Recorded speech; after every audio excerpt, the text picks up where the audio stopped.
Hey guys, today I'm going to go over how to remove a station file from a Jace 8000 that you have physical access to but don't have the platform credentials to or encryption passphrase.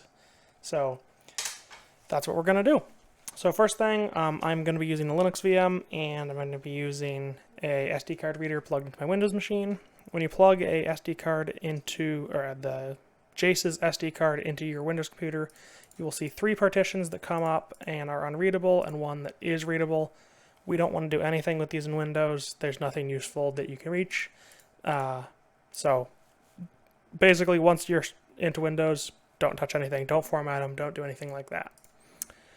We are going to pull into Linux now. So the first thing we're going to do is we're going to create a folder on the desktop, and I'm going to name it SD card.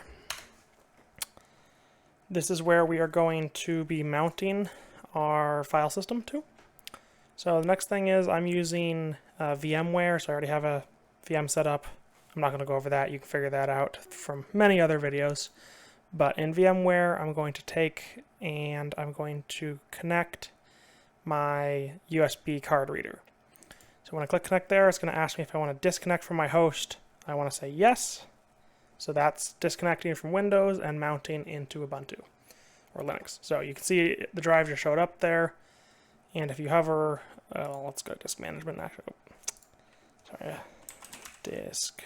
If you open up disks, you will see there is a file system in the FAT partition, partition 2, and partition 3. Partition 2 is the file system we are concerned about. So what we're going to do is we're going to open up a terminal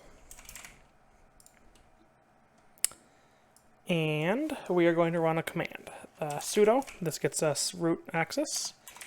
Mount, so we're going to mount a volume. We're going to go /dev for device. In this case, it's going to be /sdb. And I got that from right here, device SDB. So we're telling it to mount this device, and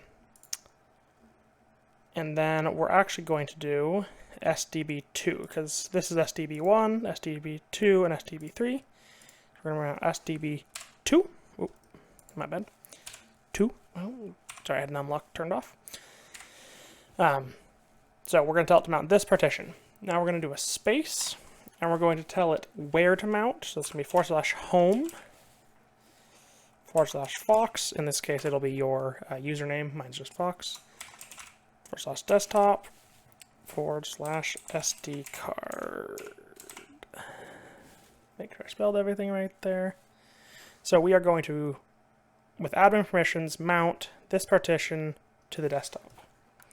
Now, I missed a very important note in there, so we're going to go sudo mount -t and then qnx6 space. So the command is going to be sudo mount -t qnx6, the device where we are mounting, the location we're mounting it. We're going to hit enter. It's going to ask for my password. And we should be done.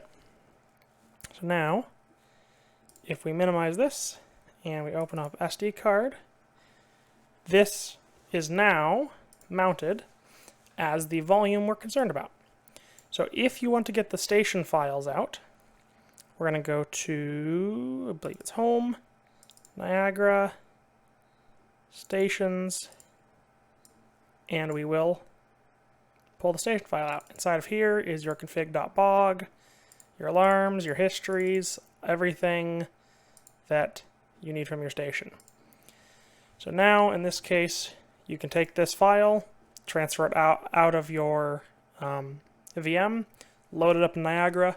You will have to make sure you have your your correct modules. So make sure you have all the modules, and then you'll be able to open it up and go from there. So that's how to remove a station file from a SD card on Windows using an Ubuntu VM. One more thing to go over, if you go into OPT, Niagara, modules, You can also extract any modules that are on this station that you need a copy of. So if you are missing any modules, you can pull them out of here, but it'll have to match your the version of your workbench. So thanks for following.